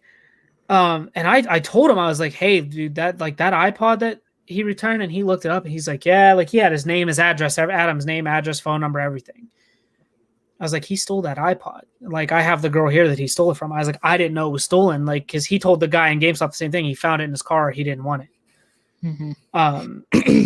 So that guy actually like got the police involved. Adam had to return all that shit back to GameStop, and I got over $1,000 of in-store credit from GameStop because I turned Adam in. And like they like check the cameras and everything, and they're like, yeah, dude, like you're innocent, you know, like I'm glad that you reached out. So, but Caitlin ended up getting her iPod back. Adam ended up returning all that shit, moving to Florida. Like, but yeah, like that was such a, you know, going back to talking about people taking advantage of good people, you know, like it was definitely a shitty situation to be in, because like at the time it's like I should have told her back then, but like she understood too. She's like, yeah, like I can see why you didn't, you know. So yeah, that was fun. That was a fun time for sure. Yeah, I can definitely yeah. I can definitely see why it would be. You know, it's just like, I don't know, and it's like, and from her perspective, it's like so easy because like they were together, right? So it's like it would kind be so of like it easy wasn't official. They were fuck buddies to say. Okay. That's pretty much it. Yeah. You know, so it's like I could see why she would just believe. I'll just call him the boyfriend. Like, I could see why she would believe the boyfriend and not the friend at first. But you know, but it's like, I don't know. That is a rough situation because it's like Lucas. That is a rough situation because it's, you know, when you find out that your partner is like that or whatever, and it's just, you know, I think what Dustin said earlier is right for both of us. I think we both have a good sense of like being able to tell when something's just, even if I still think of someone as a good person, there's something, if you want to call it the back of your head, the bottom of your gut, whatever, that tells you like something's off. What did I end up buying with the credits I got? I got Batman Arkham City. I got the deluxe, which I got that with the credits the first time, but I didn't know the fucking iPod was stolen. I got that. I think at the time, that's when Gears of War 3 was coming out. So I got like the biggest edition of that. And then I got like a couple new controllers. I got like a headset. But the rest of the money, like I just got stuff for people that wanted like certain games. Like I pre-ordered games for my friends, really. That's what I did. I gave more than I got, essentially, with all of it. There you go. Yeah, so there was that. But I used all that credit. I wish I still had that credit. Well, I mean, I'm like, sure it was would, gonna like, eventually go get used. Point. Yeah, maybe. I mean, over time it would have been used, but yeah, like, yeah, I definitely gave back a lot because it just felt like the right thing to do, you know. But it was crazy. It was definitely a crazy experience. But yeah, like, I mean, dude, she like flipped out on me. She's like, "Why the fuck would you steal my stuff?" And I was like, "I didn't. Like, why would I take your stuff? You know what I mean? Like, I consider you a friend." And like, that's the thing too, is like that's why she wouldn't officially date Adam, because she knew how he was. But it's almost like he manipulated her to believe that like it wasn't him, you know? Yeah. But it's cool. Like I said, he grew up. Like him and I are chill now. Like I don't really talk to him or see him, but like when I do, I mean, like we have friendly conversation. You know what I mean? Right.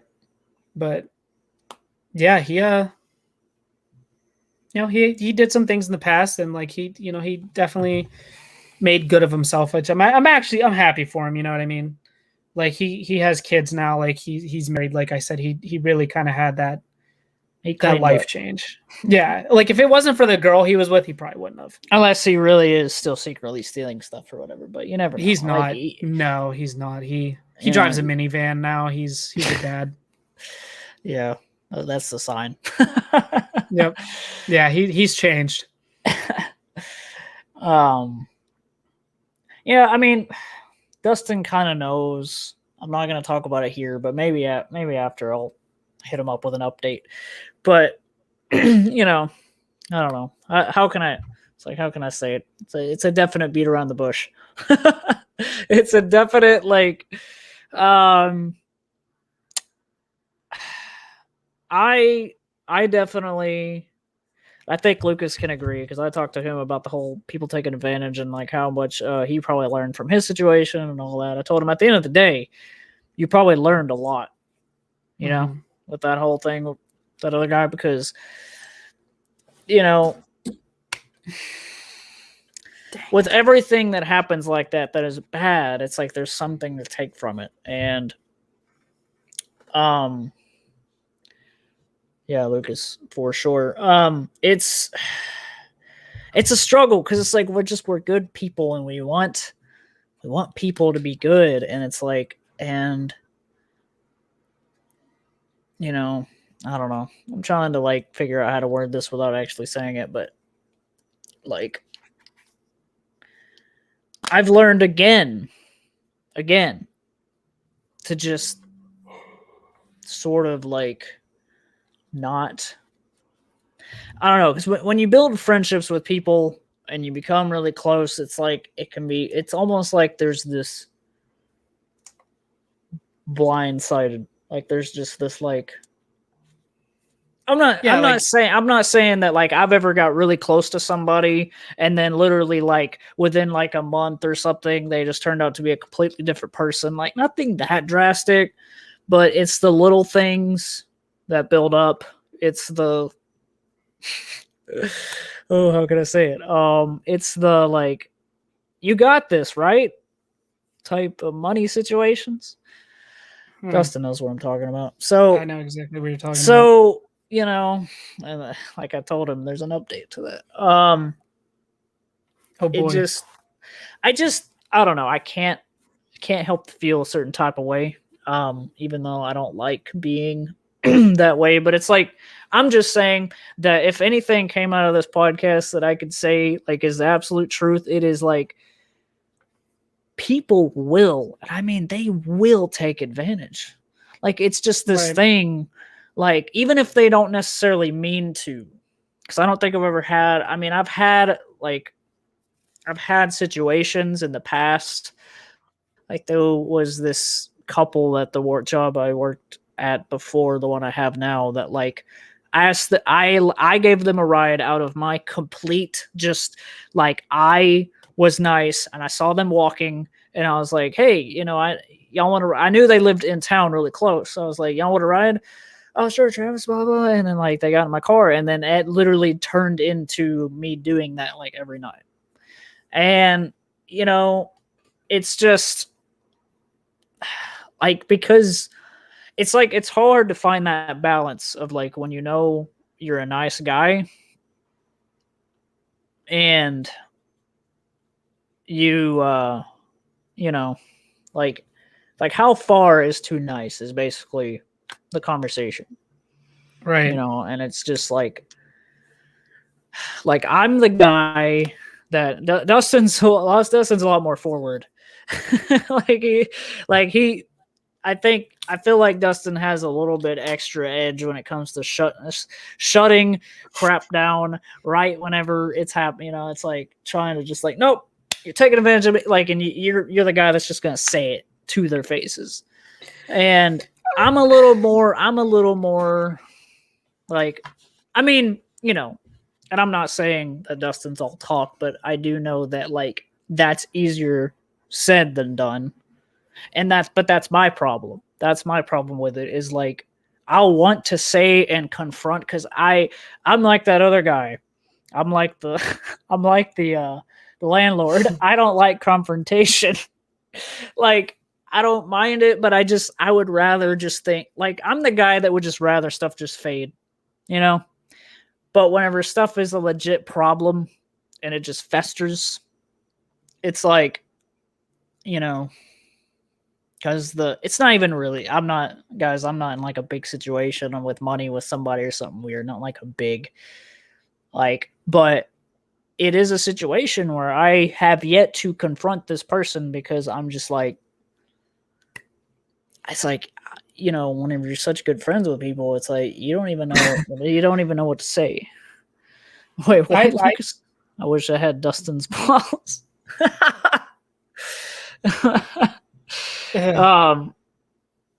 Yeah, I mean, my mind went to the fucking gutter. Like, I know what Lucas meant.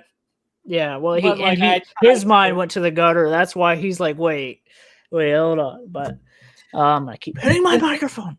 The thing is, I never used to be that way. Like, when you first met me, I was not who I am now. Like, it took me being taken advantage of in a relationship and being mentally and verbally abused, which I hate using that word because abuse is abuse. I was mentally and verbally abused for 4 years by this girl. It wasn't until after, like, I had this moment, we're going to get, like, trigger warning here. When her and I broke up, it hurt. It hurt really bad because I got so, like, comfortable in the relationship and completely, like, changed who I was or who I wanted to be as a person to satisfy her. And I just, in my mind, like, it was just put in my head, like, okay, like, this is my life now. You know what I mean? Like, I can't do anything fun without her. Like, I can't hang out with friends without her. Like, it has to be, like, my life revolves around her. And when we broke up, I remember, like, I was heartbroken. Like, we didn't talk. And I remember she, like, messaged me and was like, hey, you got to come sign and take your name off this lease. She was so nice to me. And I remember, like, I went there, I took my name off the lease, and she was, like, talking about getting back together with me. And, like, she, like, kissed me and everything. It felt like, I was like, okay, it was kind of like a sigh of relief because literally the night before I was, like, having suicidal thoughts, just being completely honest. And after I signed the lease, like I said, she was super nice to me, like, kissed me. She's like, oh, like, we'll talk soon. I want to work things out, blah, blah, blah, blah, blah. And I kind of had this moment of, like, vulnerability later on where I messaged her, I reached out, and I was like, hey, can you call me? And she called me, and I was like, I just want to let you know, like, seeing you today, like, honestly really helped because yesterday, like, I wanted to end it all. And her immediate words were to me, she's like, well, you should have just fucking killed yourself. And she hung up the phone. And, like, such a random, like, every time you tell this story, I'm like, such a random turn. Like, why? It's like, why was she like that about it? Like, oh, it's so sweet or whatever. Like, well, you should have just freaking did it. Like, why? Yeah. Makes no sense. And normally, like, in that situation, you're kind of like, that's it. And, like, I remember I laughed. Like, she hung up the phone and I laughed. And I had this, like, this just fucking moment of clarity of, like, what the fuck was I doing? Like, this isn't me.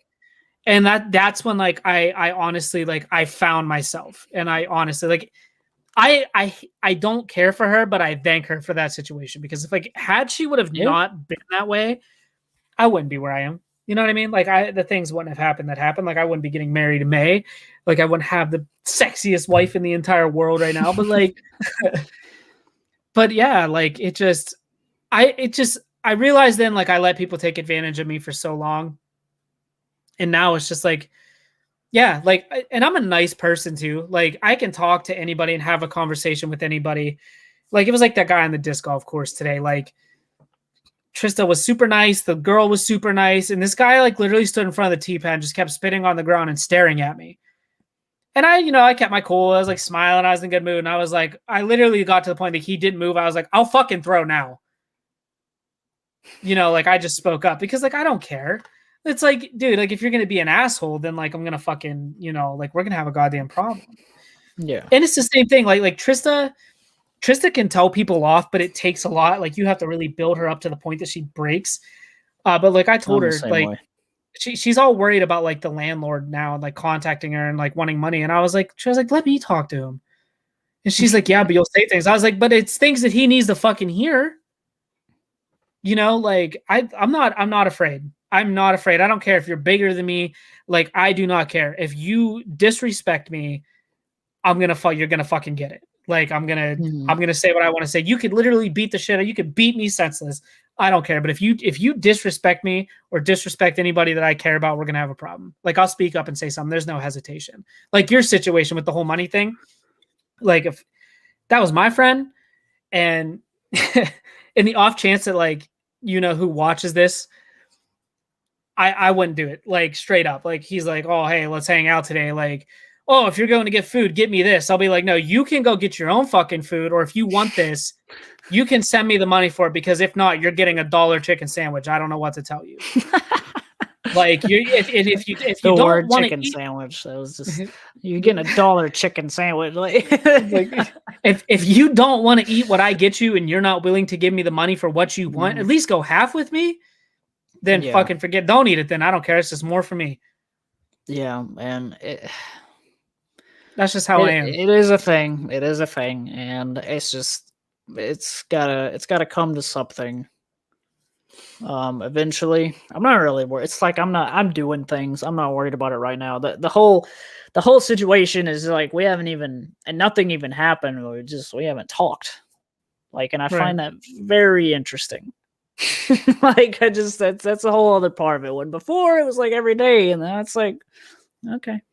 Well, you and I haven't really talked much either recently, though. Too. I know, but this is unusual for this person. So I just it's weird, but I mean, everybody, like, me and you talking, or even me and Ryan will go like a freaking week sometimes without really speaking, and then suddenly I'm like, hey, you want to hang out? And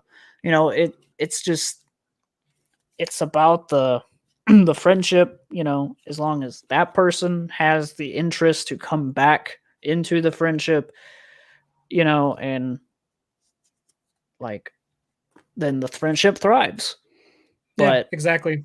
Like, but I really, it's been last year, and this is not even with this person. This is with a bunch of other people. Like my family history is like really crazy, but my biological mom, like I told her the other day, and you know what? She'll probably watch this, but I don't care.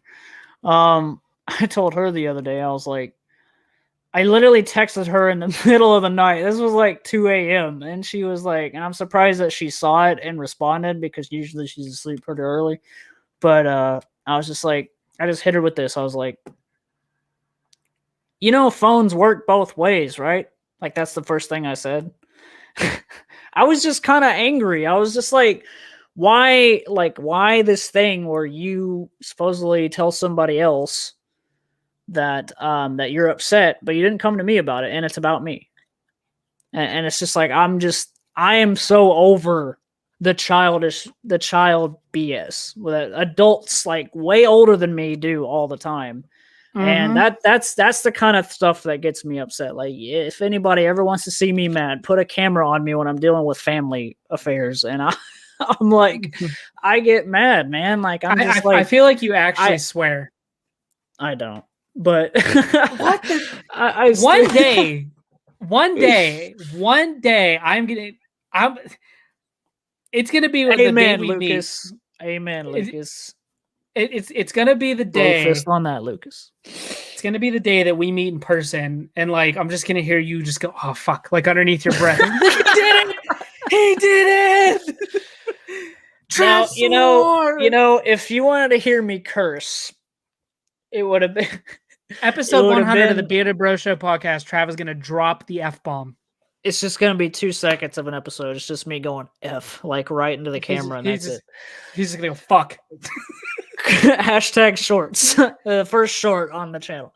I'm trying to think. Okay, so like when I wrecked my last car, I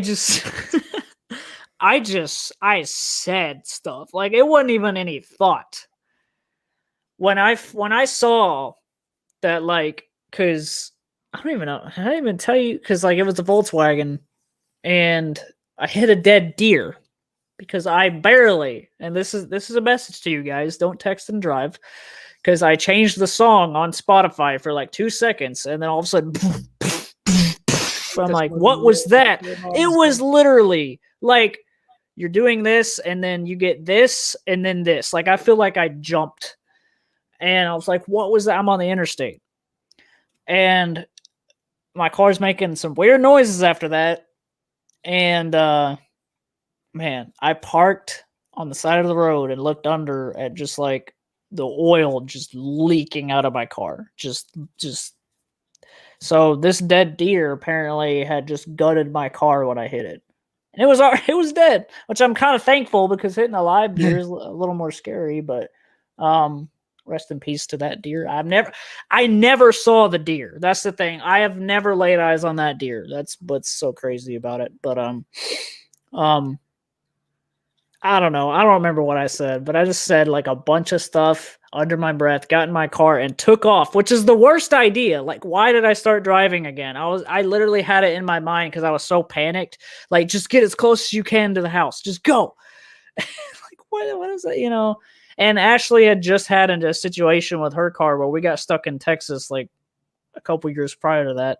In 1 or 2 years, because her oil leaked out of her car because her dad didn't screw on the oil thing, and he's a car guy. He changed it for her, but he didn't screw on the cap or whatever. And so, like, all of a sudden, we're going to Texas, and then she's like, "Babe, my car won't accelerate anymore." She's driving, and she's holding it on the gas, and it's just and like I was like, "Okay, what just happened?" So that's the thing. And so I should have learned with the Volkswagen, like with her car problems, to not just drive. But I was an idiot. And that's like one of the mistakes, like that mistake in your life where you're like, God, I was so stupid when I did that. Like everyone has that. But you know what? It turned into me getting a nice 2014 Nissan Sentra in the end. So I see it as a good thing. That's the only way I can because I probably still would have that Volkswagen if it didn't happen, but that's just like, but I remember saying stuff, man, and I think that was the first time in a while. Like everybody, I remember this is so funny. This is probably gonna make you laugh because this is very me. So when I was in my car accident, I was at a stoplight. There's a guy coming this way. This guy literally come over. I wasn't at a stop. I was at a stop sign. This guy came over the white line, just fucking T-boned me, right? Like he didn't like hit the driver's side entirely. He hit on the driver's side, but not the door. He hit like the front of the car. And I remember like getting out of the car. This dude is freaking the fuck out because he thought he killed me. And he's like, dude, are you okay? Are you okay? And I turned around, I was like, shut the fuck up. And he's like, no. He's like, I'm going to call the cops. I'm going to call an ambulance. You're okay? I was like, don't fucking talk to me. Like all I wanted was my cell phone. And I found my phone. I had all these random people coming up to me. They're running over like, are you okay? I was like, leave me the fuck alone. Like, don't fucking talk to me. Like, I was pissed. Like, I literally told this guy, I was like, if you do not get the fuck away from me, I'm going to beat the shit out of you. This guy's like, dude, I'm so sorry. I'm like, get the fuck out of my face. Like, it's the adrenaline, man. It was you were so upset that this even happened that anything that crosses your path, you're just going to destroy. Yeah. Get out of my face. Yeah. And it was a guy. He wasn't paying attention on his phone. Exactly. Like that's the lesson. And I still, I use Spotify and stuff like that. But, Ryan told me this the other day because I told him about my battery issues that I just recently had, which I got that fixed, and 4 new tires, which is so amazing. Like when you get new tires on your car and it's like butter driving again, it's amazing. But I got everything fixed up. But because like the night that my battery trouble happened recently, Ryan was like, I was just talking to him and venting to him about it on Xbox and stuff, and he said we talked about me hitting the deer and like his car trouble he had recently too, where he had to spend like a bunch of money or whatever to get like a bunch, like he had some car trouble recently that was like everything went wrong at once, like several different things in his car just like out of nowhere. So he paid this big price to get it all done. And like we were just reflecting on different car issues and stuff, and even he said like, every now and then whenever I want to text and drive, like I think about you hitting that deer and I just stop. I'm just like, well, if it helps that situation, like if because I still flash back to that sometimes, and I'm like, yeah, I don't think I'm gonna text and drive today, but Yeah. it's just so. Sometimes you feel so in control, though. Like how like easy it is to just like text somebody, like and just do the like just send a little bit at a time, and you're looking up. It's like you feel so in control, but reality hits you when stuff happens because it's like literally anything can just come flying out of nowhere. Like it's in the blink of an eye. Yeah, it's crazy. It's definitely crazy. But so I just realized I had these sitting on my desk. Trav, I think you'd really be interested in these. It's a card game. It's called Ripped Revenge. This is actually a disc golf card game that you play on the course while you play disc golf. For example, this card right here is called Bad Lie. So after someone throws, so say like Ryan had this card and he played this card, basically he could reposition your disc from wherever it landed 30 feet in any direction as long as it's not out of bounds. And then there's one here. Force the opponent to take the next putt with his or her eyes closed. Nice. Then there's force an opponent to play the upcoming hole with any one of the discs. So like if you played this, you could choose whatever disc Ryan has to throw for that entire hole. Force an opponent to throw a roller. Force an opponent to throw a mini. Force an opponent to straddle putt. Force an opponent to jump putt on the upcoming putt. Force an opponent to drive with a putter and putt with a driver. And then force an opponent to throw forehand. Really interesting card game. You can pick one up on starframesdisc.com. And if you use code DiscCentral at checkout, you save 5% off your order. Nice little plug. Have you taken your mini out in the sun yet? Thrown it a couple of times, but it's meant to mark your disc, like your lie. Oh, so like whenever you like you're going for your second shot or your putt, you put it down and you know not to step past it. It's a mini marker, but it turns purple out in the sun. That's cool. It is pretty sweet. Yeah, like real quick, I just remembered something. Like so, today when I was throwing, I kind of just like I thought about this and I thought about us recording and I was like, you know what, I'm going to mention this. I guess I was switching between the Innova and the Discraft. Just kind of throwing from the tee because I was like, I'm not playing against anybody or whatever. And anytime I have, with Ashley or Ryan, it's been just like we haven't even been keeping score. I've just been playing. Lucas. Like I have yet to actually like use the app to play, with scoring and all that. But go to Central. But I would throw like the Heat or the other one first, whichever one. And then I would throw the other one. And even though sometimes it would feel like I threw the other one harder, I'm doing a warm up. I'm just, throwing both just to do it. Just like, okay, I have a second chance to throw from the tee. They would be pretty much lined up where they're at no matter what. Yep.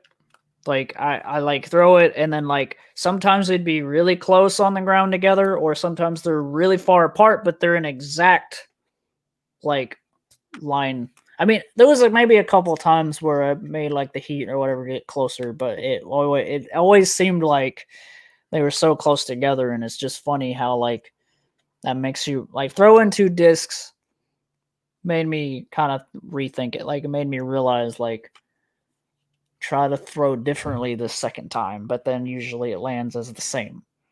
Right. What do you think about the Heat? I love it. I mean, it's like the other main one that I use besides her Innova. I really like that one too. I feel like it. I don't know. I feel like it gets really good distance, but Trista throws a Heat. I've thrown her Heat. I've never bagged a Heat, but I've heard nothing but good things about him. That's why I got that one for you because it's like a good beginner disc. Yeah, I mean it. Yeah, it And it's is. It blue is on what blue. it's one of my best for sure because everything else is just what it is. But And it looks so good. Like the blue on the blue on that plastic type, it looks so nice. for sure. And it's probably really easy to see too. Yeah, that too. And her Nova is like basically like tie dye splattered or whatever, so that's easy to see. But there was a couple times where I was looking for both, like where the heck they go. Like When I throw sometimes that you black think one in you my go bag, farther and then it's actually closer and you're surprised you actually like walk right by it, like, oh, and you know, it's like happens all the time. Yep. Yep, it's a very common thing. So Like this one is stupidly hard to see outside. nice. Yeah, I that love one this would thing. blend right into some grass, I'll tell you that. An Yeah. open field somewhere. So we're about 10 minutes away from the 2-hour mark. What? I actually have another zone. There you go. Get freaky. That's cool. Get freaky. But I think we should just stick to the rules and do recommendations. Do you have one? Just to kind of like Recommendations. round out maybe this man. last, because I think 2 hours that should be good because we've been going a long time. Actually, it kind of flew by, honestly, but Recommendations. Yeah, I think we haven't done a recommendation in so long. If you're gonna play disc golf, get a zone. Now, I can't think of a better one, so I'm gonna let you take the lead on it and see if I can. Actually, no, I do have one. I do have one. Don't be a dick and take advantage of nice people. you just stole mine. Really?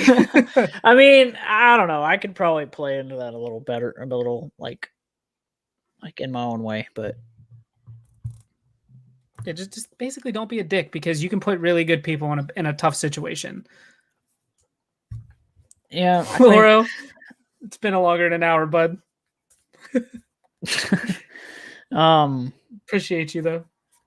I think, you know, kind of on the other side of that, just like just be super aware. You know, if you even when you want to think get freaky, even when you want to think the opposite, you know, just stay on your toes about people and stuff. Like even if they are your friends, it you know, it sucks, but I still feel like, you know, I have learning to do with this. I have more gumption in the situation to, you know, like to have Dustin's balls. That's what I that's, you know, that's what I need to use because you just got to do it. I promise though, like once you have that moment of like you get it off your chest. And here's the thing, and this is something you got to put in your mind too, because the person in question here is going to take it one of two ways. Like either they're going to be like really upset about it, or they're going to be like, no, man, like I understand. Like I understand where you're coming from. yeah, and that's the thing. Is if they don't understand, then it's really just not a friendship meant to be. Because I was just going to say that, yeah, like if it's something that they're going to get mad about, you know, let them be mad, whatever, if it upsets them. But I mean, if it's going to be something that's going to ruin the friendship, you know, just cut the fucking tie and let it go. Yeah, it's the best thing to do. That's Rip just that the Band-Aid thing. off now. It's just like, you know, I don't know. I'm still finding that balance between being a super nice, like laid back guy that's willing to help people because I am,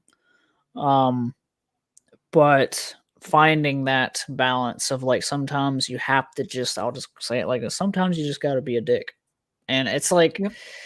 And I hate that because I don't have that side to myself. Like, you know, I don't know. It's gotten better. Like, I think working where I work now for sure has like helped me, you know, like, but I'm not talking about customers because I would never, you know, even if they upset me, it's whatever. It's one customer out of all the ones I'm going to see. But the people that I do work around, you know, have some stuff there too. I can tell Dustin later, but just, you know,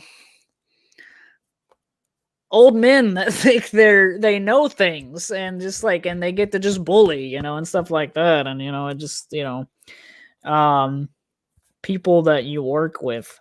And that's that's more difficult than a customer, because customer, you may never even see them again. I've talked to customers in there for like a good few minutes that I never saw again. Yep. Some of them passing through, like the people that are like, hey man, so where's the alcohol aisle? I'm like, sir, it's a dry county. So they're always surprised. What? You gotta be kidding me. But anyway, just, I guess, kind of going into my recommendation is just try your best to learn how to have a little bit more of a thick skin, because I'm still doing that. And I know who Lucas is talking about. Shots fired. Wow. But yeah, I think, disc golf, venting about stupid people, it's all been good and fun.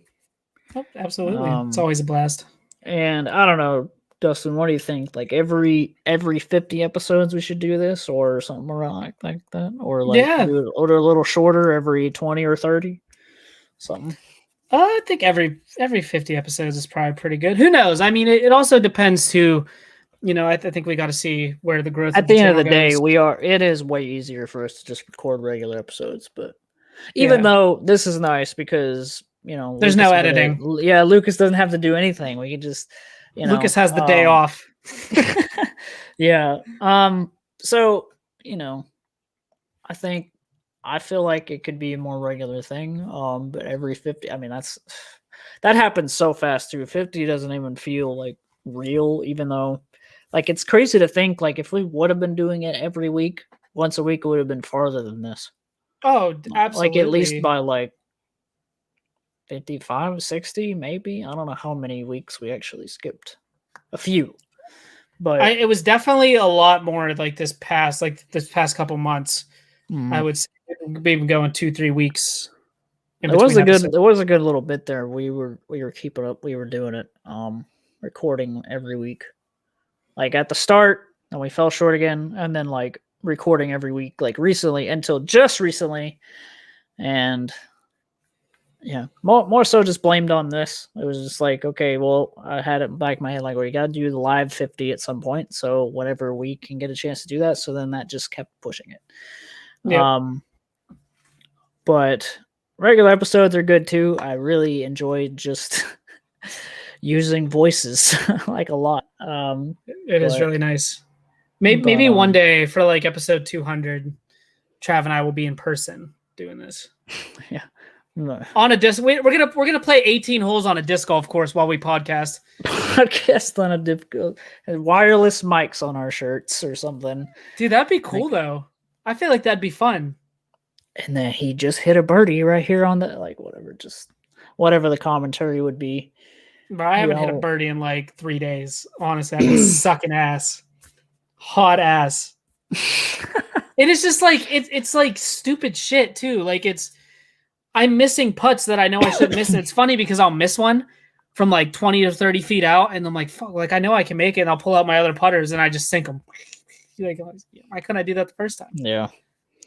I think I've had a couple moments in disc golf so far that have surprised me, that show me that I'm getting better. Those, I heard a guy the other day. I saw this guy playing on his own like I was, and like I heard the chain hit, and I heard him go, oh, or whatever. So like by himself, he was celebrating, and I didn't have any moment with him. I didn't tell him anything. I just kept it to myself. But I thought it was cool that he was celebrating to himself because, I don't know if he's done that before or not. But I mean, he wasn't that far away from it. But that might have been his second throw or something like that. I don't know, second or third throw he made it in. I was like, that's cool. Getting a birdie is always exciting. Hole in one though. I'm waiting on that moment. I'm waiting on that victory. Oh, me too. I've been so close. So close. I've had the closest that I've came to it is like throw once, I get to about the middle of the way to it, throw again, and it gets so close that it's crazy. It's like it'll go like behind it and curve behind it, or one of those types of moments. There's never been a moment that's like, oh, it hits it and it bounces off. It's always been like, it's so close. Or I'll get close to where it rolls like right to under the basket. And I'm like, wow, that's it's crazy. Like the closest I had was with my Avenger Ss. And I mean, like, it hit it literally, like, if this was the bottom of the band, it literally went like tink and then fell out. Yeah. And like, it was so funny because like I was watching it just like float down, and I like crouched. I was like, oh my God, oh my God, oh my fucking God, oh my fucking God. Like, it's going in, it's going in, it's going in. And then it hit, it was like tink. And I was like, fuck. It's all about that thrill. Oh, like, dude, it's all about, like, there is something to disc golf that I knew before even playing it. I already knew that I would think this, like, when your disc is in the air, and no matter where it's going, there's this rush of just like, where's it gonna go? And when it starts getting close, just that. And I think that's what disc golf is like. It's that chase of, like, I don't know, just kind of the unknown, I guess, sort of just like you throw it, like throwing it, like, to me, that's not the exciting part. It's after I throw. And you can go like on YouTube and look up like a compilation of people getting aces, which are holes in ones, and all professionals. And I mean, you could have a pro that has hit hundreds of aces, and every single time that they do it, it's like this moment of like pure excitement. Like they get excited every time. It's like a big celebration. Like they throw their hands up, they're running around, like, like watching them run up to the basket and pull their disc out. It's just like the skill that takes place, because it's like you have all this space and all this field, and you're getting it into this one little basket in the middle, and like that takes skill. Like that's that's what the game is. But yeah, just the chase of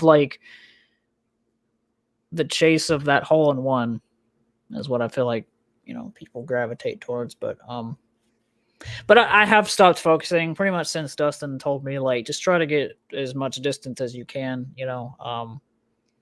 because like when you first start playing, that's what you want. You're like, let me get that hole in one. But it's but it's gonna take practice. Because I think the first throw, when you get close, then this was a good one. Like, this was a good play, and but I'm the guy that's struggling to first throw, can't get it in the circle, so that's where I'm at. I hit a bunch of trees too. Like it's always like boop, or like comes right back at me or something. Like, it's the most stupid tree throw. Like, and it just get used to the term called first available. That means you hit the first available tree. The very first one. I did it today, man. Like, I fucking wet my disc. He's just like, take it. I'm like, but you know what though? Like, and another thing I love about disc golf too is, like, no matter how good you are, you could be the highest rated, highest paid player in the entire world, and you're still going to mess up.